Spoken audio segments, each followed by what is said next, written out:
I'll start the record so I don't forget. Though people will probably trickle in over the next minute or two. Yep, here they come.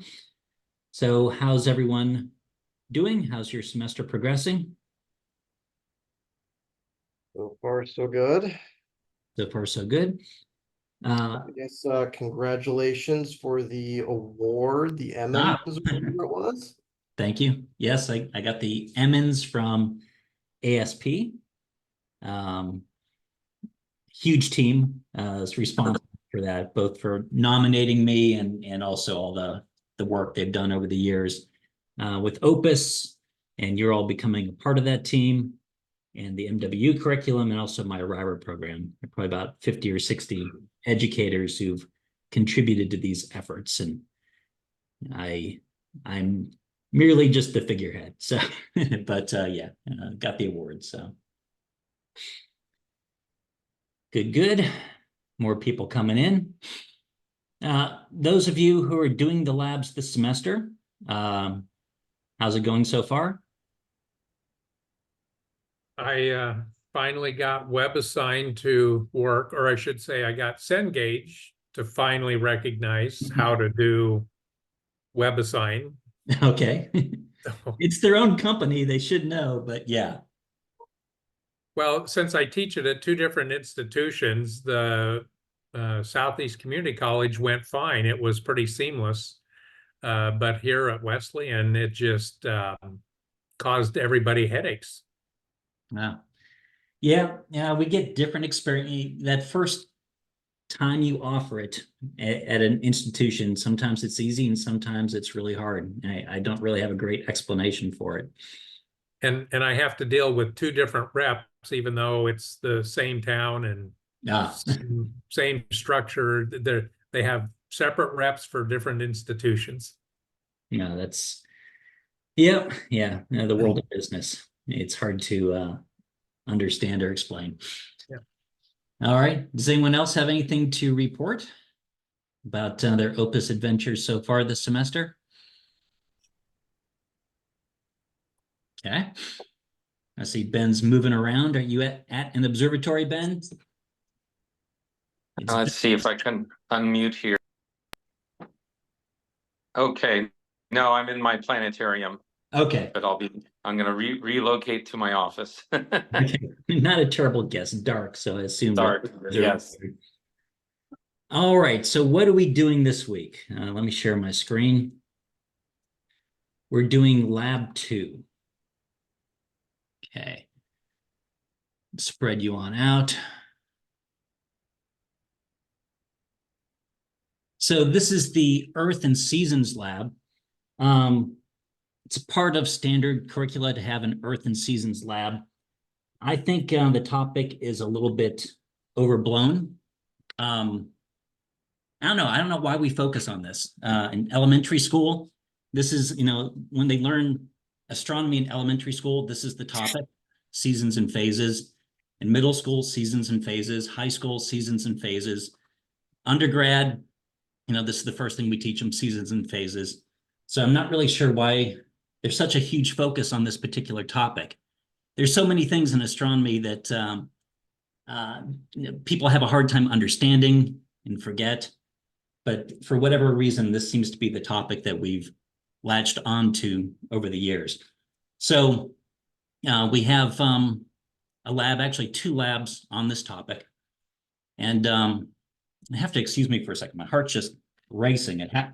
This happens with my heart every now and then. It just takes a minute and it will calm down. But anyway, yeah, so I'm not sure why the huge emphasis on this. There's so many things we don't really understand. Students have a hard time understanding in astronomy. Maybe because, the sun and the moon, they're bright and easy, and consequently the easiest things to see. So it's a good thing to focus on with younger students. It may be proximity. Often we organize our courses from nearby to far away. Could be the historical order in which we comprehended the topics. And so this is kind of early in the list. And so for whatever reason, it's first in the undergraduate curricula, or right near the beginning of undergraduate curricula. So that may be why it's been emphasized over and over again at the elementary, middle, high school level. Personally, I'd rather ditch it completely from astronomy courses and focus on other things. Some people would argue astronomy begins farther out, and some people would argue it begins where the solar system ends. I do like solar system topics, but for good or worse, people do it. So we have a lab. We actually have 2 labs on this, and you get to choose between them. So today we're going to go through the Stellarium version, which focuses on the ground-based perspective. But I do want to spend a moment or two talking about the globe version. I prefer the globe version that we offer. This used to be the only version that we offered, and in time we developed the Stellarium version because not everyone had access to the kits or could make the kits work. So the globe version, this is the setup here. So it's again, I prefer this for a couple of reasons I'll mention, and you should consider if this is something you may want to try with your students in the future. Uses a 12-inch standard globe, and we used to use a 12-inch ring light. And we moved away from them for a while, and this picture was taken during that phase where we moved away, and then we moved back to them. We use the ring lights again. So the ring light, what's really great about it is it gives nice uniform illumination. And that gives you a nice, well-defined terminator. Here you can see in this picture, the terminator with this kind of weird double light setup is not super. The terminator, the division between day and night, has this curvature to it. With a 12-inch ring light on a 12-inch globe, you get nice uniform illumination, a well-defined terminator. Now, the early ring lights, they were mercury lights, and they would break easily, and so you had to be really careful with them. And they weren't super bright, which made it hard to see the terminator. So we moved away from them for a while. We tried first just a regular light by itself, and this would give you kind of a spotlight effect where it would illuminate just the spot here and give you a very curved terminator. So then we experimented with using 2 lights, and you can get closer to a straight terminator, but it's still a little wavery. But now you can get LED ring lights, and so we've gone back to the ring lights, and you get this nice uniform illumination. I just don't have a picture of the setup. So that's the setup, and of course, if you have a very small class, you can get away with just 1. But if you have many students doing this simultaneously, the lights cast all over the place. They bounce off the walls and the ceilings and hit everybody else's globes. So we realized you had to build these PVC cages around them as well that you then drape in felt. In fact, we put another piece of felt over the front of it, leaving just the globe available to minimize the scattering of light. And that seems to work pretty well. Of course, to do this in this version of it, you need to have the lab bench space. I normally have 2 students per setup. You could get away with 3. But I think once you're doing 4 students on a setup, then at least 1 person just standing around not really doing anything. So 2 to 3 would be ideal. So for larger classes, you have to have multiple ones, and hence the cages. And the things that they're measuring here are length of day and the sun's angle above the horizon. You know, if the question is, why is it hotter in summer, colder in winter? It's about 2 things. It's about duration of illumination and directness of illumination. We'll talk when we go through the background section. We'll see what, as you all know, it's not about proximity due to the special case of our orbit being almost perfectly circular. But yeah, duration of illumination, so length of day, and directness of illumination, which is how high the sun is in the sky at a canonical time, like midday. And so with the globe setup, for example, length of day, what they do is in this lab, whether it's the globe setup or the Stellarium version, they pick many cities, 5 cities for this, at all sorts of different latitudes from close to the Arctic Circle to close to the Antarctic Circle.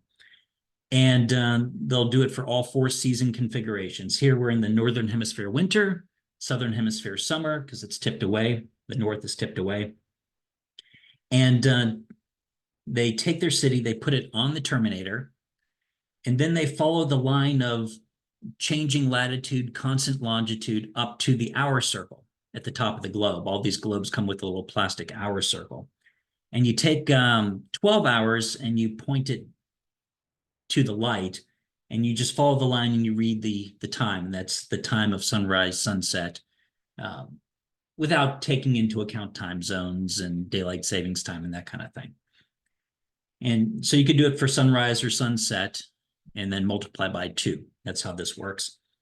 On the globe setup, I'll show you with Stellarium in a second. And the other measurement is what they do to get the directness of illumination, or how high the sun is in the sky. We have protractors with a little hole in the 0, position, tie a string through there, and they take their city and they put it, they rotate the globe such that it's facing the sun, so it's midday, and they hold the string out horizontal with the table. They don't point it at the ring light because the ring light's too close. You can get, effects there. Imagine the light was actually much farther away, so you'd hold the string parallel, you'd measure that angle. So it's a manual experience, and they do that for 4 cities in the Northern Hemisphere. And then for all of these, they do it for all 4 seasons. So it's a whole bunch of measurements. And the idea is they're going to develop an intuition through repeated measurements. Now, the thing I like about the globe version is this is the God's eye perspective. You're off the surface of the earth, you're floating out here in space, you can see the geometry. So you get the kind of broader view that you have to infer from being on the ground. The other thing I like about it is the manual measurements. Everything else is Skynet based, and so it's computer based. And so they're sitting at the computer measuring things. Here and again in Lab 8, they get to make manual measurements. And that's always a good skill to learn. Both this lab and Lab 8 focus on misconceptions. What are, kind of the biggest misconceptions students have, and how we deal with them. In these cases, we didn't feel Skynet was the best approach. Now, while they're doing this manual lab, as you'll see, they'll be collecting data for Lab 3. It takes a little bit longer to collect the Lab 3 data, so we insert this non-Skynet manual lab in between. All right. Let me see if I missed anything here. Yeah, we created the Stellarium version because originally this was just at Chapel Hill, but we started teaching online, and we had students in Iraq and Afghanistan. And for a couple of years, I would box up these kits with the mercury ring lights and the globes and everything and ship them to the Middle East, and they would ship them back. And actually, we learned it wasn't even worth shipping them back. The cost of shipping was so much, it's easier to buy new kits. And so that's when we created the Stellarium version. And a lot of schools, most schools use the Stellarium version because they don't have the kits. If you want the kits, you'll probably start out using the Stellarium version because it's easy. But if you do want to do this, I do have a parts list. Just email me and I'll dig it up and send it to you. You can get everything on Amazon. It's maybe 80 or 90 bucks per kit for all the different parts, the PVC, the felt, the clips, light, and globe. Something else about these. Oh yeah, and the globe version lab does take longer. It does take 2 weeks to do because the manual measurement process is a little bit slower than doing it through Stellarium on the computer. Okay, so that's the globe version. I just wanted you to be aware of it. So let's see, with the videos here, I'm posted through last week. And after today's, I'll post a number of them. We'll have the Stellarium version, which we'll go over today. And then I'll post 2 globe versions that I shot a couple of years ago with my TAs. So if anyone wants to do the globes, there are different instructions there that you can watch instead. Okay. Now, before popping over to WebAssign, I'll just, again, show you where the videos are for the students. Here on the Skynet University site, we have a playlist for the globe version and a playlist for the Stellarium version. Again, it starts out with the 2-minute intro, then an overview of the background and procedure sections, and then some how-to videos. 2 of them are on Stellarium, measuring length of day and measuring sun elevation angle, and then 1 on how to begin to use the what's now called the Astromancer graphing tool, a collection of graphing tools. So that'd be our first view of that today. Okay, WebAssign, I think I've already loaded in Lab 2. So let's go through the points at the top. Again, the links to those overview videos. Here's the link to the observing guide, which I think I have already loaded up. And so let's go to the top here. You notice with this one, we recommend they put the observations in not 2 weeks before the due date, but 3 weeks before the due date. So 2 weeks before lab, presumably. Don't need to, but the more observations you can get, the easier it is to see the pattern. Some days you won't get anything due to weather. So we do recommend putting in these observations 2 weeks ahead of time. This is for Lab 3. Lab 2, we don't need any Skynet observations, but for Lab 3, you do. And I'm going to go through that today before we get into Lab 2, the observations that you'll place.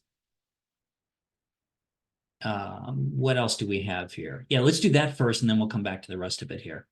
So you're doing your pre-lab talk, and you set up Lab 2, and then before they get to work, you say, okay, everyone open up your computers. We're going to put in our observations for Lab 3. Lab 3 is the Galilean revolution, but a big emphasis on Kepler's third. So they're going to monitor a moon going around a gas giant. In Lab 1, they learned how to image gas giants, moons around gas giants, how to identify them using Stellarium, and measure things, distances, angular distances. So let me pull the guide back up here. Down to Lab 3, gives you some hints here. It says, okay, it's going to be procedure A. Here's the video, the how-to video on submitting your observations. Some notes.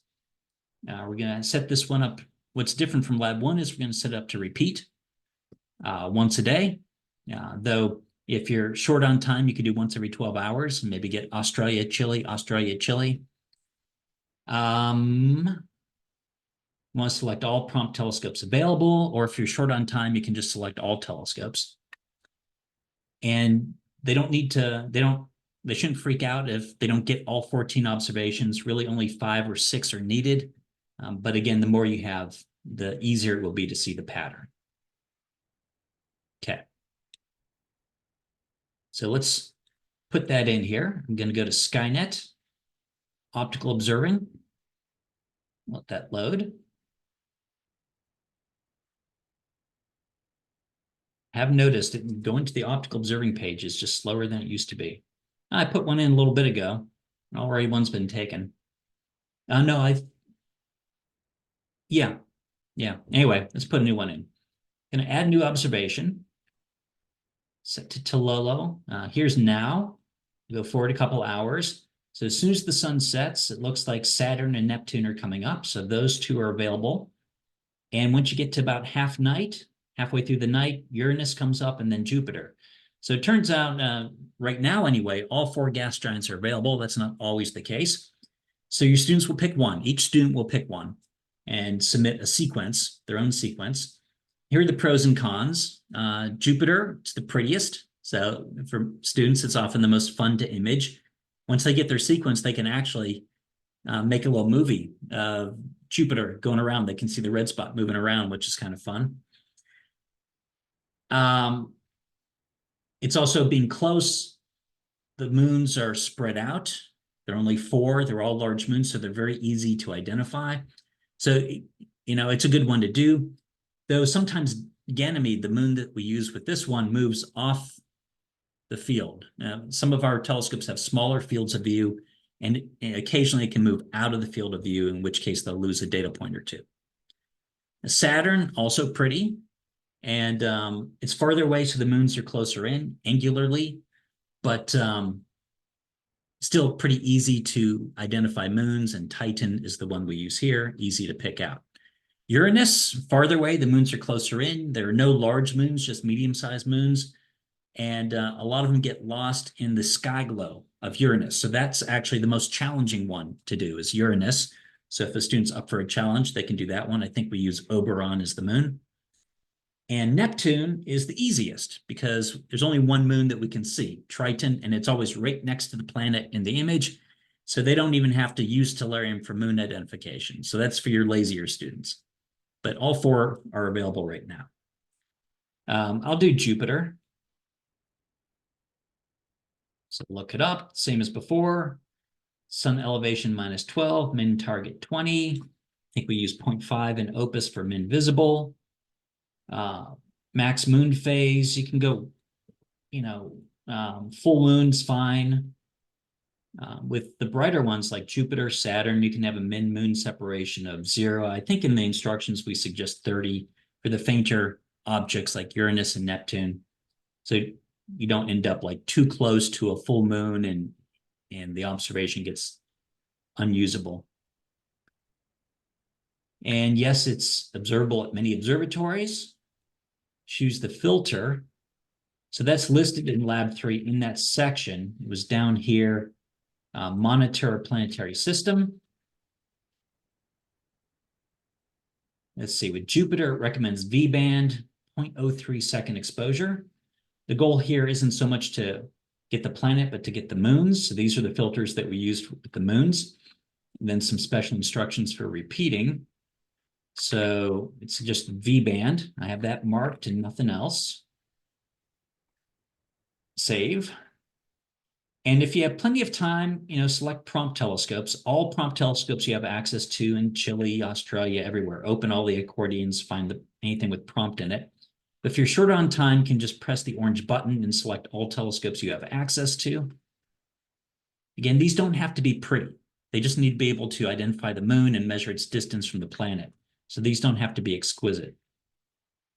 So I just selected all, putting it back on generic telescope. And I said 0.03 second exposure. Click off the box and you can see which of the selected telescopes can do it and which can't. And by hovering over them, you can see the scaled exposure time. 0.03 seconds on the generic telescope corresponds to different lengths on different telescopes. And a couple got pinked out because the exposure duration got too short for that telescope. Now, it turns out right now we're having lots of telescope problems. Prompt 6 is one of the few good telescopes left in the Southern Hemisphere. So you may want to just up that a little bit so it now meets the criteria. So if you change your generic to 0.04, you'll get prompt 6 back. Okay, and then what's different, all that's the same as before. What's different is we're going to go down here to the advanced options, check and make sure continue on next available telescope if interrupted's checked. It should be by default. So, if you're going through the sequence and you've been using a particular telescope, turn that off. And you're using a particular telescope, what if it gets weathered out or if it goes down due to maintenance? You want Skynet to just move you on to a different telescope that you deemed acceptable. And the big thing here is we're going to repeat this 14 times with at least 1 day between each. Or if you're short on time, you could do half a day or 12 hours between each, hoping to get an Australia-Chile trade-off. But the moons all have periods of like 5, 6, 7 days. So this is a good time scale, the moons that we use. And save and continue and submit. Okay, so that's how you put that observation in. So it's ready for Lab 3, which we'll talk about actually not next week, but in 2 weeks.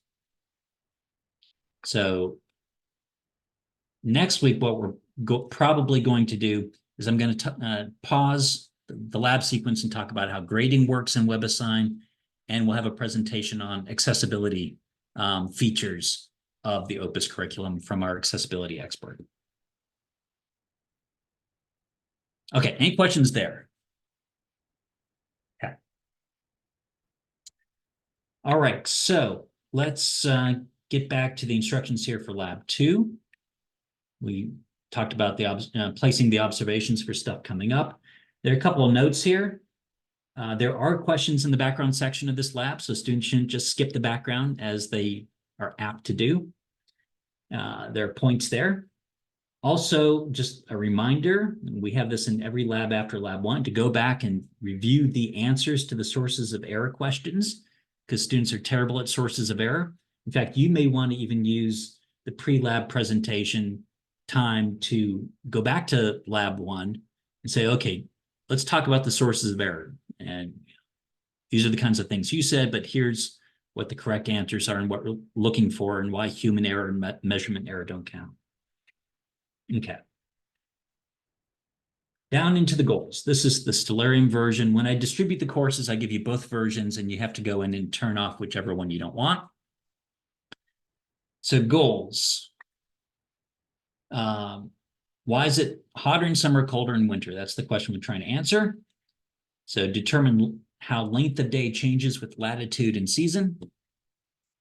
And that's for the duration of illumination part, and for the directness of illumination part, determine how height of the sun in the sky at midday changes with latitude and season. Also, because it uses the exact same technique we're going to, as measuring the height of the sun at midday, we're going to measure Earth's diameter. And this sets the cosmic distance ladder scale. All right, this whole course is built around the cosmic distance ladder, where we move farther and farther out. Once we know Earth's diameter, we can use it to do Earth baseline parallax. We can get the astronomical unit. We can do stellar parallax, getting out to nearby stars. Then we can use our Lyraes and Cepheids and type 1As to get farther and farther out in the universe, and eventually Hubble's law, which are, I just named most of the labs in the sequence. So this sets the base. Equipment for the Stellarium version is just the computer with internet and, of course, Stellarium. With the Globe version, there's, of course, the parts list. 2 background sections.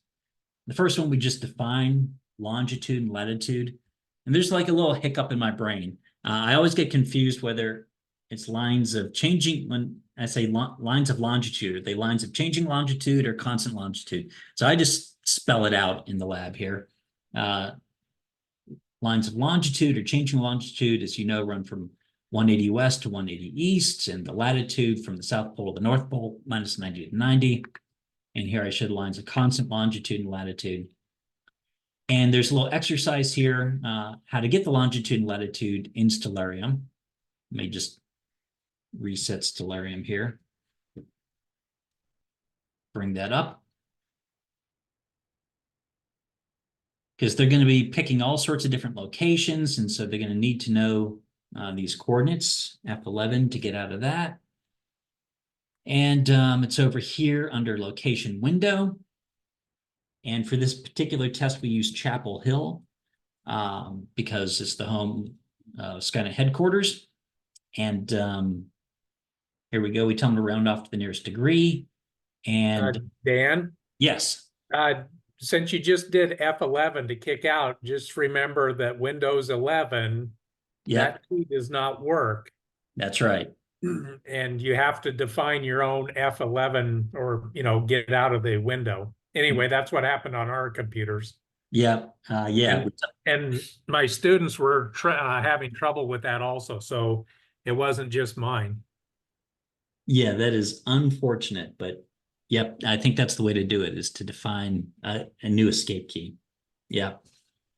Hopefully they'll realize that, and Stellarium will fix that.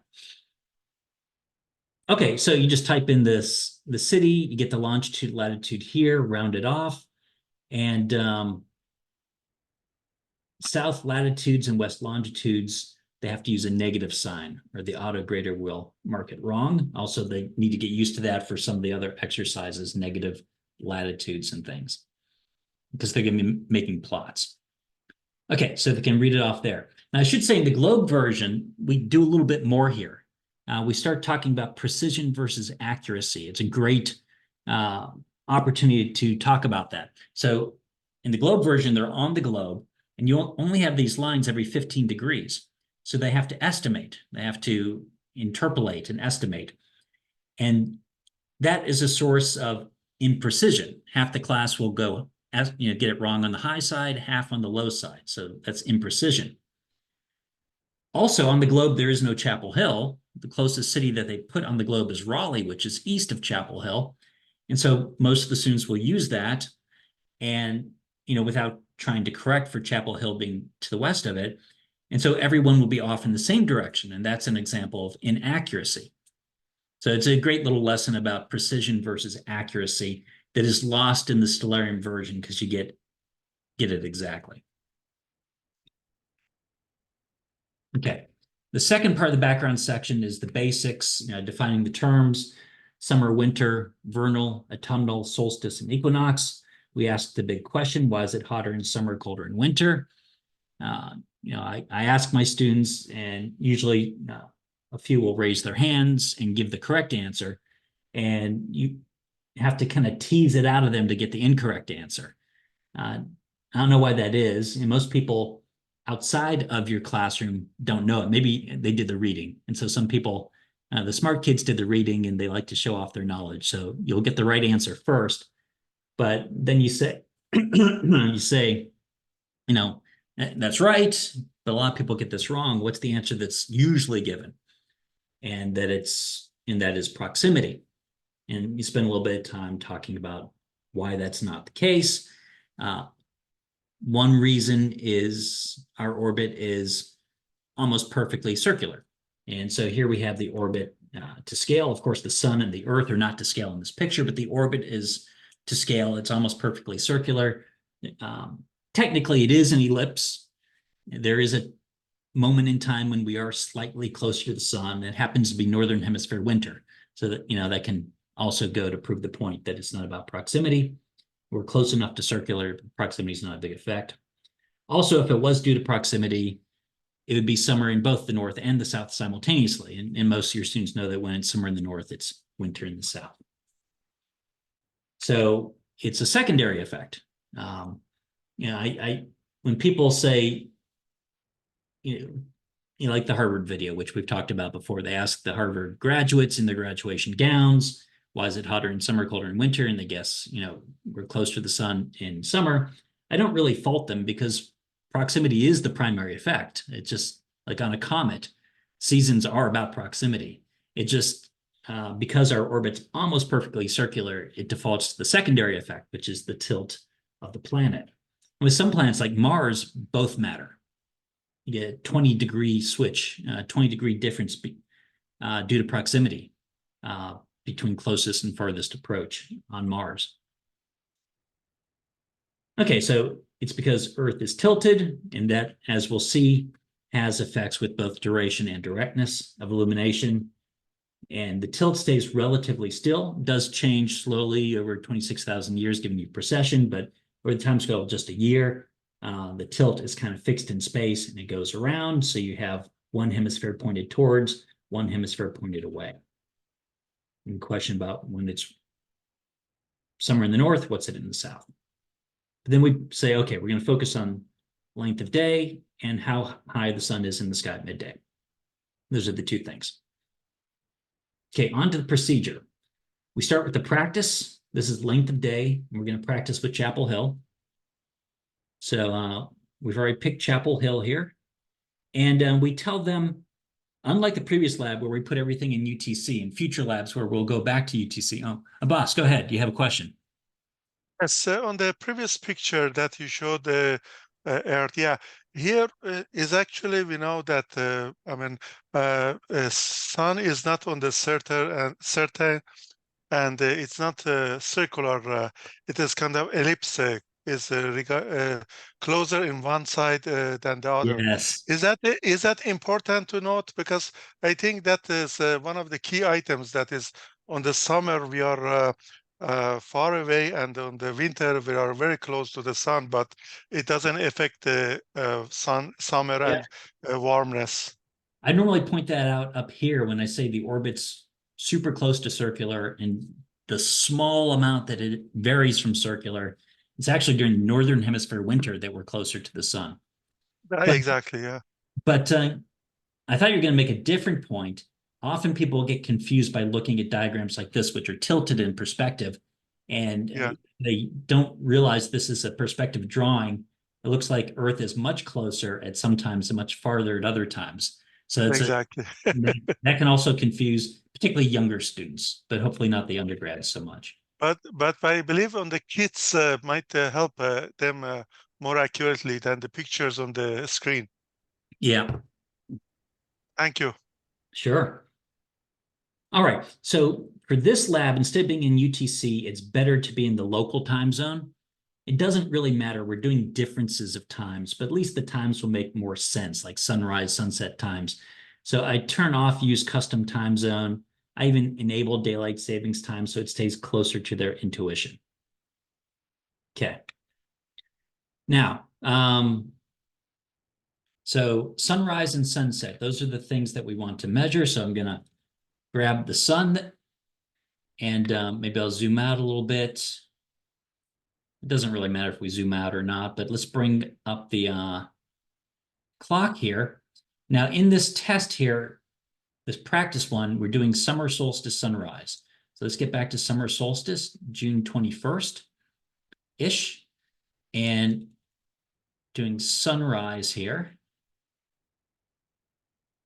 Use the minutes, and you want to find the moment of sunrise, which can be kind of, I mean, what do you do with that? So first of all, zoom in and the sun gets well defined. And what I do is I put my fingernail right on the middle of the sun. You can't see it, of course. And then I move it to my fingernail is on the natural horizon, not the top of the trees, but the bottom of the trees. Now, there are different backgrounds you can use. Like there's an ocean view where the horizon is really clear, of course. And so you could do that. I tell my students to stick with the default. It's a farm setting in France, because if they were to go out in the real world and do this, there would be obstructions. So that's a valid source of error that they can talk about in their sources of error. So you can get the sunrise time, then we move forward a few hours. And here you can really see obstructions. I'm going to play the same game. My fingernails on the middle of the sun there. And coming down probably to the base of that building there. That's the sunset time. The auto grading in WebAssign is very generous because I realize there are these obstructions. So they get the sunrise and sunset times. They enter them here, but they have to put them in decimal days because they're going to be subtracting them and plotting, later on plotting them. So we got to get them in decimal form. And so we have the example calculation sheet. Lab 1, 2, and 9 have these. I still have to write it for the other ones. You click on the link, and this is how to convert. We didn't used to have this, but there's some students who trip on this, how to convert to decimal hours from hours minutes. I think I said decimal days before. I mean decimal hours here. So example of how to do that.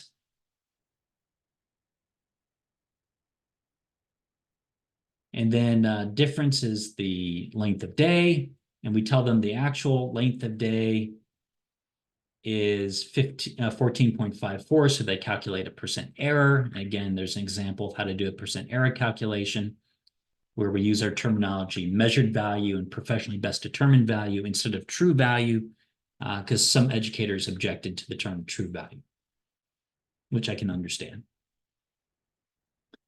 And discuss significant sources of error. Of course, in the Globe version, there are more. But in the Stellarium version, it's things like difficulty identifying the sun's center given the glow, difficulty identifying the horizon given obscuring trees and mountains. Sometimes your smarter students may say, well, the solstice didn't fall on the 21st, it was on the 20th or the 22nd. Or that sunrise and sunset don't fall on the exact moment of the solstice. You can count that if you want. I normally don't, because the thing about the solstice, the word means standstill. The sun's position on the horizon doesn't move visibly to the human eye for a period of like 3 days. And so, whether they're on the 20th or the 21st, it's not going to really impact their conclusions or measurements. So after they practice on Chapel Hill, they're going to pick 5 locations in these different zones. One close to, but just a little bit south of the Arctic Circle, one in the middle of the Northern Hemisphere, one near the equator, one in the middle of the Southern Hemisphere, and one just a little bit above the Antarctic Circle. So 5 very different latitudes, and they're going to make these 2 measurements, sunrise, sunset, for 4 seasons. A lot of measurements, but again, it's a good repetition. We're building an intuition. Instead of just telling them how it works and hoping they'll remember the arguments, we're trying to internalize this through repetition. So a slightly different way than it's, this kind of stuff is traditionally taught, throughout the years. One hiccup is that southern one, just a little bit above the Antarctic Circle. There aren't very many places to choose from. So we tell them how to add a place to Stellarium. You go here to the location window, and we're going to add Biscoe Island, which is right around here. So you click close to it, and then you fine tune. You can edit these to these values, enter the name Biscoe Island, set the country to Antarctica, set to mean solar time, and then add it to the list. Then once you've done that, you just have to type it in like any city here. I guess I haven't done that on this version of Stellarium, so I don't have it in my list, but once you do it, it's in your list. They list their cities from north to south. They have to do it from north to south because the auto grader will destroy them if they do it in the other order. North to south, they input their latitudes here that they measure from Stellarium. And then they go and do their sunrise times and their sunset times and calculate the length of day, which is the difference. They do it for summer, and then they switch to winter and do it for their 5 cities, and then the 2 equinoxes. Now, your smart students will realize on the equinox, the day is always 12 hours. And so some of them may try to skip this, but we encourage them to actually do it and confirm their intuition, confirm their knowledge. And actually, it's a little bit more than 12 hours because of atmospheric refraction. When something's on the horizon, like if you watch the sun set, it actually set minutes ahead of time. It's been bent higher up. It's both the sunrise and sunset around those times. Since it's on the horizon, the sun is pushed higher in the sky, giving you a longer day. A little fun fact, can you see what would it be? It'd be a lunar eclipse while the sun is still in the sky. And in theory, you'd say no, because it's sun, earth, moon. And so if I'm seeing a lunar eclipse, the moon's in Earth's shadow. And if that shadow's up in the sky, the sun has to be down below the horizon. But if it occurs near the horizon, both the sun and the moon will be pushed higher up. So you actually see the moon in Earth's shadow while the sun is still visible and not behind the Earth. So it doesn't happen often, but it does happen. So you see length of day is actually a little bit longer than 12 as measured. Okay, once they made their measurements, they're going to go to the graphing website. Here's a tutorial on how to use it. And they'll have 2 options, the old tool, and all the videos are using the old tool. I haven't updated them yet. But then we have our new Astromancer, and we're rebuilding all these tools in a better web framework called Astromancer. And they're going to be using this first one called Curve. And remembers the work that you've done. That's one thing that's nicer than the old framework. You set the number of curves to, I've already kind of set this up a little bit, to 4 for the 4 seasons. And you can see as you enter numbers, it will add curves, whatever you stick in there. I'm just putting in garbage right now. And you can edit the chart labels. I've already stuck in summer solstice, winter solstice. And I was really specific. I specified Northern Hemisphere summer solstice. This should be Northern Hemisphere winter solstice, Northern Hemisphere vernal equinox. You just separate them with commas. The axes for this one is length of day, the tidal length of day versus latitude. X-axis is latitude in degrees, y-axis length of day in hours. And so that updates all this. I didn't type the last one in, but that would be Northern Hemisphere autumnal equinox. And they put in their own measurements, of course. And Then they save, once it's done, they save it, they sign their name. This gets embedded in the EXIF data. So as you're grading them with that EXIF viewer in your browser right here, one click, and you can check and see if they did it or if they got it from a friend. They think they're signing an honor code. They don't realize they're actually proving that they did it. Okay. And so what's it look like when you do it for real? Looks like this. So, the farther north you go, in summer, the days get longer, and in winter, the days get shorter, and the equinoxes are pretty close to 12. And it's actually going to be even cleaner than this. This is the graph where I measured it off the globe setup. Here, they try to explain it in words, and this is always the challenging thing. But this is where the associations are made. They've made all these measurements, but you never understand something when you have to explain it. So they explain it here, and it's good for them, bad for you as the grader. These are the worst things to grade. This part has to be graded manually, and if you have 30 students after reading 30 attempts at students butchering this kind of a somewhat tricky explanation, it can be a little mind-numbing, but we're all used to that. Okay, so that is the length of day part. Then we have the directness of illumination, how high the sun is in the sky. There's a figure here, but it's kind of poorly made figure. So you always bring a flashlight, and I'm sure you've done this kind of thing before. Let's say that's the ground. The sun is directly overhead, and so the light is very concentrated, but the sun is low on the horizon. That same amount of light gets spread over a larger area, so less energy per square centimeter in this case, or per square mile on the Earth. And so they can see the angle matters tremendously. So I'd bring a flashlight to explain that. And then they practice measuring it in Chapel Hill. Let me show you how to do that.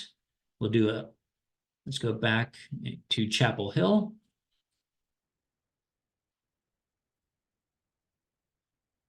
Practice is in Chapel Hill. It's summer solstice, which we're already at. And I zoom out so I can see more of the sky. I like to put south on the bottom. Here's south. And let me back it out in time. And you try to get the sun kind of directly above. Can only do it so precisely by eye. And let's get back on the sun here. Okay. And what we want, I'll make this big, is to find the maximum altitude.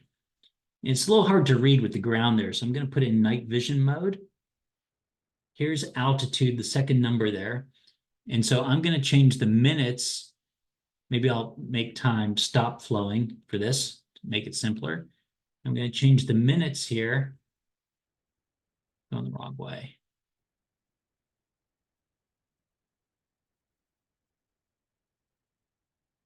Right around there. I can fine tune it if I want.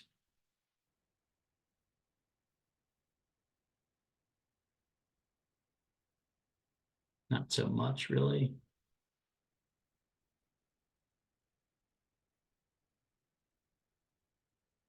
Okay, something around there. So around that time, I'm up at, rounding it off, 78 degrees. And so you can see south at the bottom, there's the night mode, altitude, that's the number. And they round it off here. And this is when the sun is on the meridian. So terminology. When I wrote this, I tried very hard to avoid terminology. I made a pedagogical decision. I want them to focus on the concepts and not all the terminology. There's so much terminology that you could do, and often in lecture you do. Like, what's the difference between longitude and latitude, right ascension declination, azimuth altitude? Are you confused about the difference between pole, celestial pole, and zenith? Or what about equator, meridian, and ecliptic? And so I have a whole separate guide because some of the educators wanted all this stuff defined, even though you don't need it to carry out the exercise. So I have all this stuff defined in this separate document with great, hopefully easy to understand examples. It's there as a resource. Okay. So after they've learned to do it for one place, again, here comes the repetition. They're going to pick, well, the North Pole and 3 other locations in the Northern Hemisphere. So we want them to do the North Pole. And that one's not listed in Stellarium. I can't search on North Pole, but all you have to do is come here and change this to 90,000, and it puts you at the North Pole. So that's how you get the North Pole. And the other ones they're going to pick just a little bit below the Arctic Circle, between the Arctic Circle and the Tropic of Cancer, and one just a little bit north of the Tropic of Cancer. So Northern Hemisphere. And they put them here north to south. There's the North Pole, where latitude would be +90. And they go and measure how high the sun is in the sky at midday for these cases, except for winter at the North Pole. The sun never rises, and we tell them to use -23. It's 23 point something degrees below the horizon at most. And then again, they go to the website and they plot these using the same tool, and they can have their labels there. You can see the farther north I go, the sun is lower in the sky. But during summer, it's a little bit higher, and winter, it's a little bit lower compared to the equinoxes. And again, here they turn their graph into words, trying to explain it in words. Then we ask the question, well, if we did this in the Southern Hemisphere, how would it differ? And it just, the curves would go the other way. Okay, so hopefully by now they've gotten a great intuition for duration of illumination, directness of illumination, how it varies with season and latitude. The final bit, which doesn't take long, but again, sets the scale for the cosmic distance ladder for the rest of the lab sequence, is they're going to measure the diameter of the planet Earth. This is using the kind of Alexandria well Greek technique. We picked 2 locations for them: Winnipeg, Manitoba, Canada, and Omaha, Nebraska. There's a nice long length of road, north-south road, fairly straight between them. So imagine going on a road trip and you measure the distance with your car's trip odometer. But before you go, you measure, well, the sun's horizon angle at midday and after. But why do you do that? Well, this geometry, let me just back up. This geometry, they're going to see again and again and again. And so this is their first introduction to it. They'll see it with parallax. They'll see it converting angular sizes to physical sizes, probably 3 more times in the lab sequence. And it's a good ratio thing. So the difference in angle between these 2 cities as a fraction of 360 is the distance traveled as a fraction of the circumference of the planet. Nice ratio there. You can solve it for circumference. So it's the distance of the road trip times 360 degrees divided by that angular separation. And that angular separation is the difference in latitude, but you don't know what latitude you're at just by standing there. How would you measure it? Well, you'd measure how high the sun is in the sky at midday at one location, at the other. The difference is the difference in latitude. Doesn't matter what season they do. Just pick some season. They do that same measurement in Stellarium for the 2 cities, get their angular difference, and they get the road trip distance using Google Maps. And then they do it, it says to do it in kilometers. Google Maps has an option for that. And then they calculate Earth's circumference, show their work, divide by pi, get the diameter, and calculate a % error. And in this case, the big source of error is, this is example of inaccuracy. Everyone gets it wrong in the same direction. The road's not perfectly straight. So they actually overestimate the distance. And so they overestimate the size of the Earth because the road's not straight. Unless they did it, Google Maps does have an option for as the crow flies, in which case they'll be much closer to the right answer. But I encourage them to just do it as a standard road trip because that's how they would do it if they did the experiment in reality. And it gives them a source of error to talk about. Lastly, we give them a chance to summarize everything. We say, suppose you have nothing but a shadow casting stick, a protractor, and car's trip odometer. How would you do this? In particular, how do you know when it's midday? So that's a little extra twist. But other than the how do you know it's midday part, this is just them summarizing the whole exercise they just went through here, which is good for them solidifying it in their brains.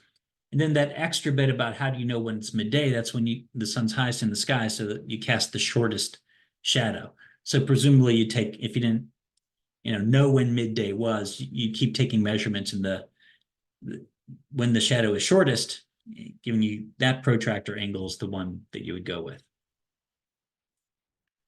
And that's the lab.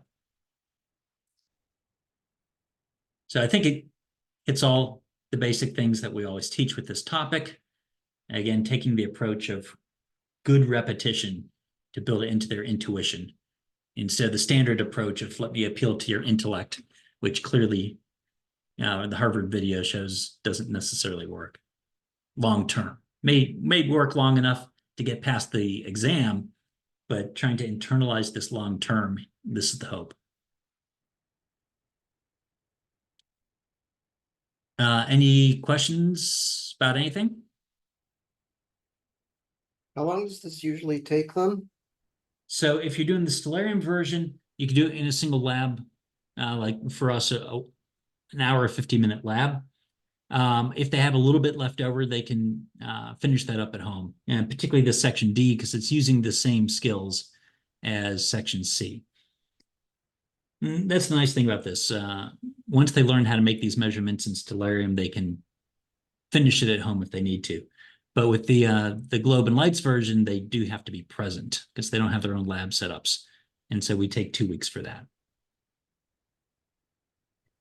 Is there a way to easily edit? Like there's some parts of these labs that I might want to remove and I tried to do that on WebAssign and it looks like I have to edit HTML and that seems very complicated. Is that the only solution? It's the only solution.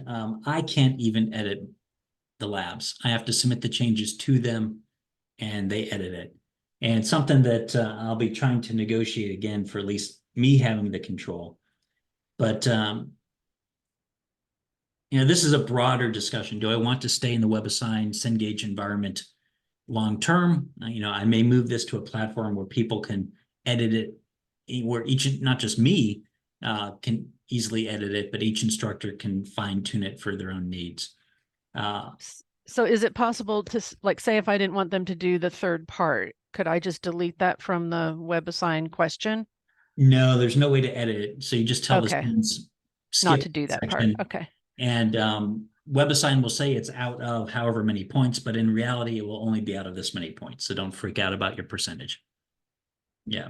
So you have the option of skip something. I had a question about, so we did the second part of week 1 this week, and it took my students 3 hours to do that. And I'm wondering if that's typical. In our sections, they get most of it done, though sometimes some bits they have to take home and finish up. And your labs are how long? Hour 50-minute, 1 hour and 50-minute. Oh, so, 50, not 15. 50. Yeah, no, 150. 50. Okay. Yeah. Yep. And so yours were. We have 3-hour labs, but usually astronomy lab doesn't fill the 3 hours. And I was just so surprised that we were there 3 hours plus. It just seemed really long, which is why I look at this lab and I'm like, well, I want to cut out some of the parts. Sure. It's understandable. Yeah. Yeah. Okay, thanks. In the future, we may move to a platform where everyone can customize. The reason I've been sticking with Cengage is there's such a large textbook distributor. I was negotiating with them previously to make this one of their sponsored products, in which case we get their army of annoying textbook reps in every institution across the country pushing it. And, NSF wants to see this in Skynet type telescope-based labs in more institutions. And that seems like the best way to do it if I can get them actually pushing it. But the person I was negotiating with was promoted up and over into another division. I got to start all over again. And I just haven't started that process yet. So, Kent. When you having them view the planets, Venus is not going to be visible. Yeah. And they're going to be able to take that. So does WebAssign not, it won't give them credit for that? So how do you grade that? Oh, like in lab 3. Yeah. So or lab 1 when they're to observe the planets. Yes, yes. In lab one, and we say right at the top, it's impossible to get all the points because the sun is ruining half the sky. And so you have to set the grading scale then. The Okay. things they can't do, they skip. And so they won't get points for it. And or you just give them, or they can get the points for it. I normally don't give them points for the stuff they don't do, but then reset the grading scale. And that can be as like a curve or just out of a different total. Okay. Yeah, that's one of the tricky things about lab one. Every semester, there's a different number of objects they can actually do.